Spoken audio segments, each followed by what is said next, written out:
How's that? Better? All right. Well, you're probably already there now. I didn't get to mention it. But I just afterward, for a few moments, we have put together just a slideshow, some of the pictures that were taken yesterday during the Give Them Shelter race. If you want to stick around, I think it's about 8 minutes long. Doesn't include all of the pictures. Our people with cameras really like to take pictures. I think just Chris's photos alone were about 380. There are not that many pictures in the slideshow, but we do have a number of pictures of that event, so you can stick around a little bit afterwards, about 8 minutes. We'll try to kind of wind things up perhaps a little early, but stick around and watch a little bit of video. It was a great event, and many people were greatly encouraged by it. I was greatly encouraged by it. I was greatly encouraged by some of the things that Keith said this morning when he was at the Lord's Supper table about being encouraged. Of course, there's nothing more encouraging than thinking about how our Savior died. I went to a cross for you and I so that we can have, the salvation that was offered by God. What a wonderful thing it is. But sometimes maybe we lose sight of the fact that graciousness that was displayed so well on God's part in the giving of His Son obligates us to certain things. There is a manner in which I should live. There are things that, whether I really want to or not, I ought to create a habit of doing. I ought to step up and grow in my spiritual, maturity. This thing keeps falling off. Grow my spiritual maturity to get to the point where these things become second nature for me. Tonight we're going to talk a little bit about the book of Hebrews, chapter 12 and verse 1. Now, as we begin reading this particular text, the writer says, "Therefore, since we are surrounded by so great a cloud of witnesses, let us also lay aside every weight and sin which clings so closely, and let us run with endurance the race that is set before us." I figured on the weekend that we have our first ever 5K benefit race, it would be appropriate to kind of revisit this text, since that's something that's kind of fresh on our minds. What does the writer mean when he says, let us run? If we advertised or someone else advertised that, there was this great benefit run that was going to be held, next weekend, and it was something that we were all really excited about and we wanted to do, and they said, all you got to do is show up and the distance is 26.2 miles. How many of us are going to sign up for that? 26.2 miles. How many of us are going to sign up today for the marathon that's taking place next weekend? Not many, right? There might be a couple of us here, maybe Sarah, maybe Kathy, maybe a couple other people, right, who could run/walk it. Not many of us, because we realize that in a race like that, something is required.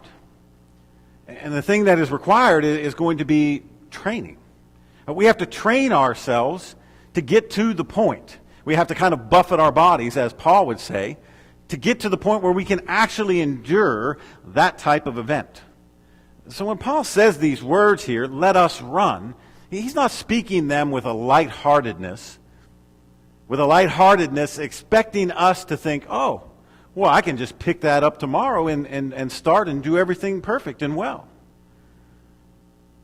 And I want us to just notice a couple things about this context that kind of outline our spiritual journey, that outline where it is that we should be when it comes to the consideration of who we are, not just as human beings, but who are we, in Christ. Am I moving in the right direction? Am I moving in the right direction? Am I doing the right things? Am I going the right way? I remember the first time when we all got together. Well, actually, I wasn't there the first time they got together. But the second time we got together and we went up to the place where the race was going to be held, and we walked the course. And we walked the first part of it, and we got up to the first kind of major turn in the course, and it turned to the right. So we were running counterclockwise. And I remember, I think it was Philip, and in my mind I thought it, I didn't say it, but Philip was the one that verbalized it. We're running in the wrong direction. We're running the wrong way. Aren't we supposed to run clockwise? And it kind of made sense to me. And I'm like, yeah, when I made that turn, it kind of felt like, the wrong way. So are we running the right way? Are we running the right way when it comes to, spirituality? And Paul would question himself about this in his ministry.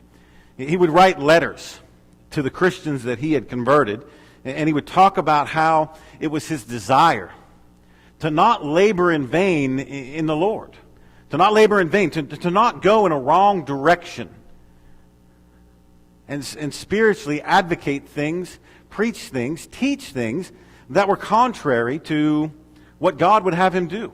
One of the times that we see that is Paul's description of what it was like to go up to Jerusalem in Acts chapter 15. To have that conversation about, what are we supposed to do with Gentiles who want to become Christians? Are they supposed to be circumcised as Jews and then become Christians or not? Paul says that he went up there. He had conversation with them. He basically checked out the things that he was teaching with them to make sure that he was not laboring in vain. None of us want to labor in vain, right? We don't want to run in the wrong direction. We don't want to run down the wrong path. And hopefully, knowing that our spiritual journey in this world is a marathon, we are in the business of continually training ourselves. Even a smaller race like the one that we had this weekend, it requires some training.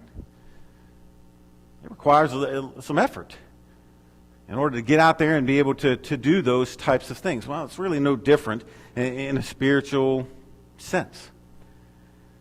It's an amazing thing to me that these words, or this sentiment, grows out of the usage of the word therefore. Now, therefore is one of those words of conclusion, right? It's one of those words that kind of tells you that we're near the end of our conversation, we're drawing our conclusion. And the conclusion is, let us run. But that conclusion is built upon a foundation of something else that really is made up or makes up the entirety of Hebrews chapter 11. Most of us know Hebrews chapter 11 fairly well, right? Hebrews chapter 11 is that great faith chapter in the Bible, where we have all of those great characters of the past, flaws and all, detailed for us about the high points of their faith. These are the things that they accomplished by faith. By no means were they perfect. By no means do we need to think that they didn't have their struggle. I once met a person who, said, I can't read the Bible. Well, why not? Trying to encourage them, just read the Bible. You talk a lot about the Bible, but, have you ever read it? Well, no, I just can't read it. And, of course, you ask them why, and their answer was, well, because, you open up the Bible and you read the Bible, and it's all about these, perfect people who live these perfect lives. And I'm like, are you reading the same version I'm reading? And he goes, what about David and his idolatry, his adultery, and Solomon and his idolatry, and all of these other people who had all of these chinks in their supposed armor. The Bible deals with those things too, but these people did act in faith. And he goes through that chapter, and he talks about all of these different things that are accomplished by faith. And he comes down to the end of the chapter, and he says, all these things, though commended through their faith, did not receive what was promised, since God had provided something better for us, that apart from us they should not be made perfect. And I think he closes that chapter on that note, because he wants us to realize a couple of things. Number one, we who live in the Christian age are living in those last times. You see, they didn't live in the last times. They lived in an era where the consummation of God's Word was not yet happening. Christ hadn't, speaking of those people of faith, Christ hadn't died. He hadn't come. He hadn't proclaimed the good news. He hadn't brought a better covenant with better promises and all of those things that Paul talks about in Hebrews. None of that was reality as of yet. So they were kind of like a station away from the final, destination. You and I are one fine line away, moving kind of parallel with it, waiting for it all to end. There is not going to be any further revelation from God. The faith, as Jude would say, was once delivered. You and I have the fullness of the gospel. We live in that age of the consummation of God's good news. We have every benefit of the doubt. or excuse me, that's not right. We have every benefit. They had less so, without the fullness of God's revelation. But I think another reason why he tells us this is to let us know that when it comes to this race of spirituality, people have been doing it for a long, long time. People have been on this road for a while now. And with that in mind, I want us to think of just simply three things. Three things. Number one, as we run our Christian race, wherever you are, maybe you're at the beginning. Maybe you're in the middle and struggling. Maybe you think you're kind of, near the end. I don't know, maybe wherever you think you are in this race, wherever you think you are spiritually, I think all three of these things are going to apply. Number one, we need to run knowing that we can finish. You need to run knowing you can finish. All right? Did you ever start something not really knowing whether or not you could actually do it? Usually that kind of thing begins with, hey, I think you could do this. Why don't you volunteer? Good. Come, something like that, right? You ever get volunteered for something that you weren't even sure you could do? Or maybe it was just simple lack of confidence on your part.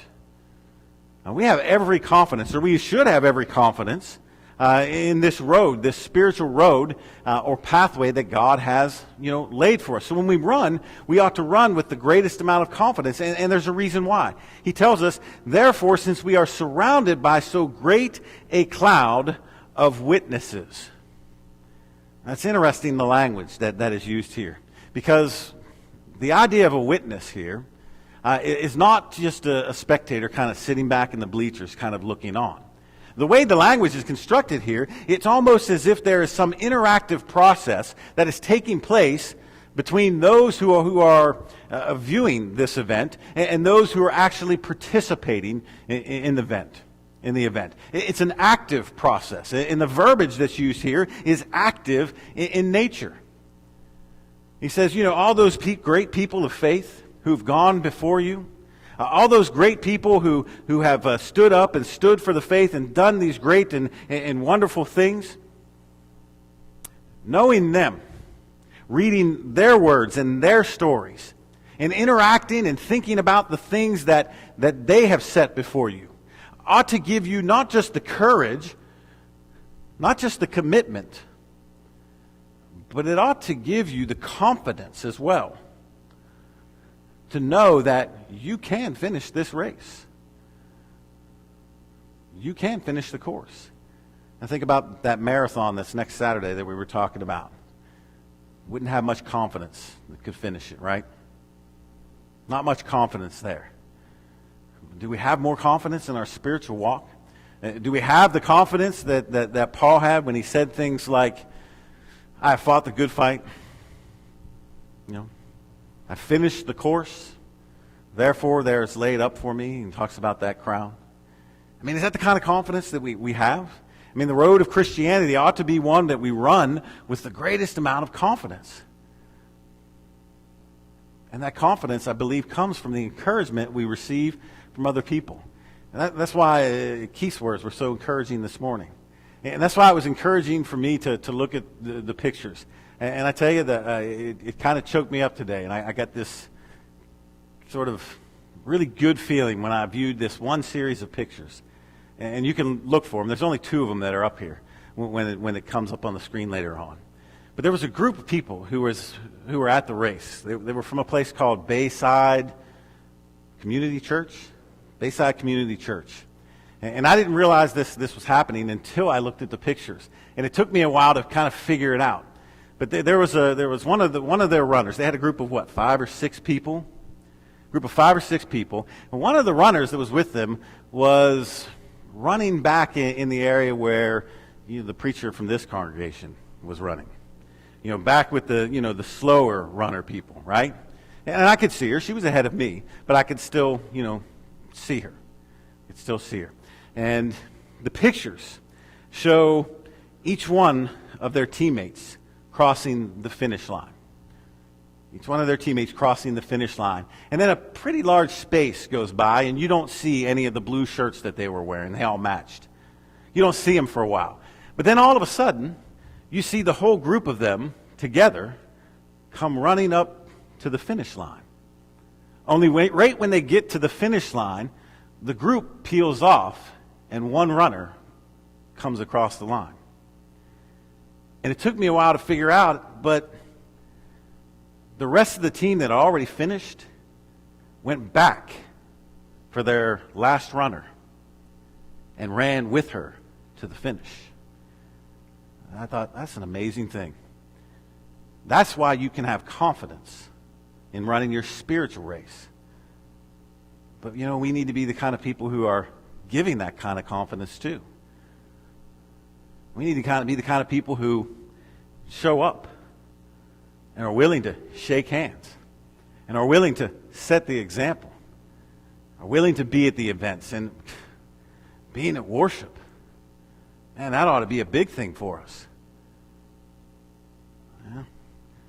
We need to be there. We need to pat people on the back and say, we're glad you're here. We're glad we know you. And we're glad you're part of this family. And if you're struggling, we'll run with you. And we'll hold your hand and get you to the finish. But you see, if you'd never come here, you never meet those people. If you decide to stay home, worship at the Bed Springs Church of Christ, you don't have that opportunity. And I know in a situation like this where the crowd is thinner than it was this morning, we're probably preaching to the choir. But let me say this. I'm sure that each and every person here could look around, see someone who's not, and do something this week to try to encourage them. Hey, why don't you be there next Sunday night? Something. We're a family, and we're supposed to hold hands, and we're supposed to go down the road together with confidence. And I hope we could put that to practical use. Number 2, we need to run without burdens. He says this, let us run with endurance the race that is set before us. Just prior to that, we're going to get to that whole endurance thing in just a minute, but just prior to that, he says, let us lay aside every weight and sin which clings so closely.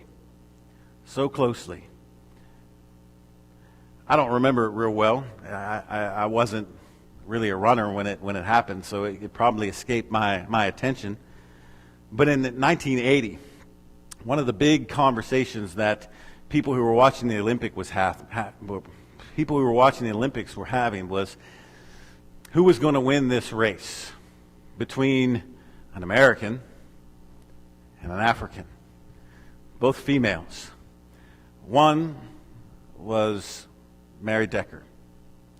The other one was a lady by the name of Zola Budd. Dennis is smiling. He must remember this. Who was going to win? Was the American, Decker, going to win? I mean, she was the hopeful, right? She was the hopeful. Was the African, Zola Budd, was she going to win? And finally, the event arrives, and there's this great anticipation. This great anticipation, and the race starts, and they're pretty much running side by side. Pretty much running side by side to get to about the halfway point in the race, still running side by side, just a little over halfway in the race. One misplaced footstep by Zola Budd sent Mary Decker to the ground as she tripped over her foot and dashed her chances of winning an Olympic medal. Hopes were shattered. Dreams were lost. Sometimes we can get entangled, maybe not with other runners, but with the cares and the weight of the world. Those things can hinder us. Satan and his adversaries, they're going to come up and they're going to try to run by you too. And they're going to try to whisper in your ear, hey, this course is kind of rough, don't you think? Muscles are kind of aching. And that, some of that stuff you kind of do is boring, right? Why do you go to worship every week? Why are you giving up your weekend to go do this? Or, why are you doing all these things? Wouldn't you rather? Oh, look at this over here. try to get us to go down some side course that looks much easier, but doesn't exactly lead to a place that we want to go. You see, it says that the sin and the weight, it's going to cling closely to you too. That's why it's important to have that encouragement. Get in there between the world and the child of God. Not to kind of double up on my points here, but it makes our encouragement that much more important, doesn't it? Sometimes we need to be the wedge between the world and our own people, because sin's going to cling closely. It's going to run right next to you too, and it's going to try to pull you down. It's going to try to trip you up. And we need to set it aside. We need to make a resolution. Not like a New Year's resolution. We need to resolve in our own minds and commit ourselves to running the course and to doing the right thing. Go back and look at the lives of those great individuals. They had their burdens to put off, right? They had their sins to set aside. Some people were trapped by them, and it led in very, very wrong ways. I mean, Judas was pulled aside by his greed. And Demas, who was one of Paul's fellow workers, was pulled aside by, Paul says, the enticements of the world. Back in the Old Testament, you got guys like, just flew right out of my head, Achan, that's it. Guys like Achan. He sees the stuff and the things and is covetous of them. And it pulls them off the track. Those are the things we need to set aside. So we need to run with confidence. We need to run without the burdens. And then finally, we need to run looking up. Run looking up. There are a few things that you can do in the sports world where there's not some coach that's going to tell you, keep your head up. Anybody ever heard that? I don't care if you're playing dodgeball in gym class. They're going to tell you, keep your head up. And, sometimes what they mean is you got to have your head in the game. Sometimes what they mean is you need to be focused.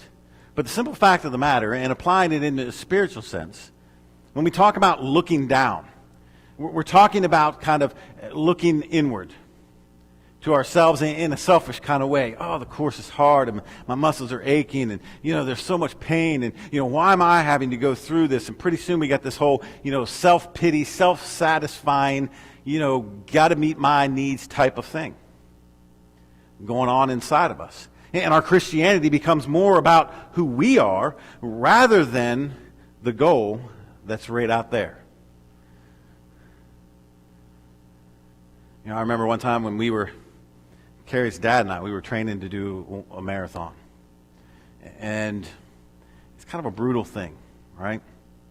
18, 20, 26. The longest run we ever did was 34 miles. 34 miles. And it included these gigantic hills.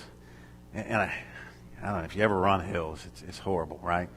It's just a horrible thing. But he told me something one day that made all the difference. Your legs are pumping, and when you're going uphill, there's a tendency to look down. And he said, don't look down when you run up hills. He says, look at the top of the hill. Look to the place that you want to go. And I found that a very encouraging thing to do, because, hey, I'm getting closer. I'm getting closer to where I need to go. Well, that makes sense. Well, we need to do that same thing spiritually. He even goes the distance to tell us here. He says, looking to Jesus, the founder and the perfecter of our faith, who for the joy that was set before him endured the cross, despising the shame, and is seated at the right hand of the throne of God. You see, Christ looked ahead. I mean, tell me your trial is greater than the trial that he went through here.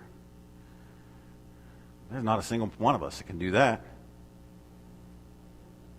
How did he get through it? Well, look to that future and endured. We need to run with confidence.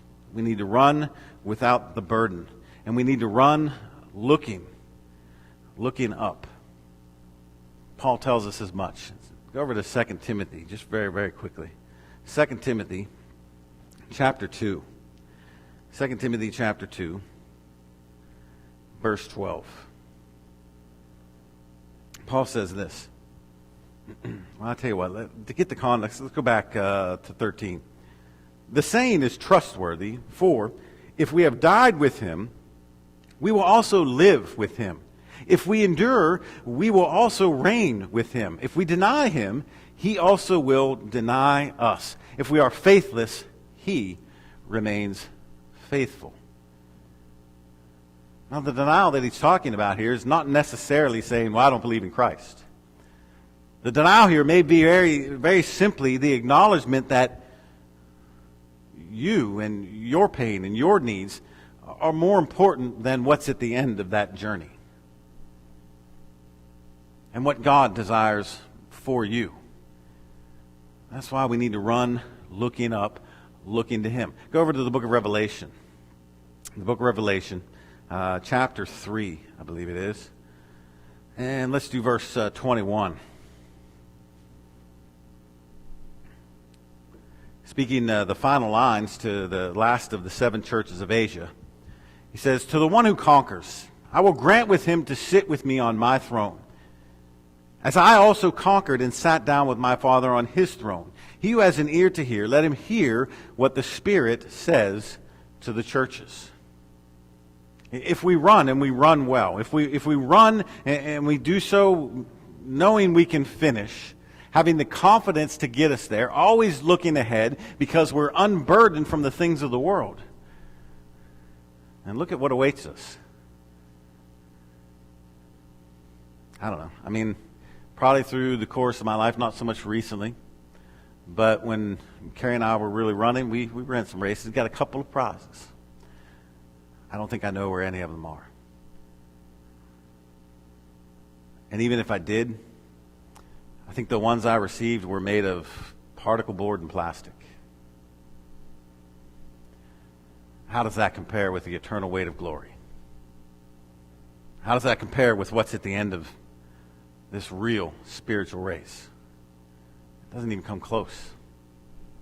As great as our awards were that we gave out at our race, and as much work went into them, as much love as people poured into actually getting those things accomplished because they knew that the goal was helping other people out,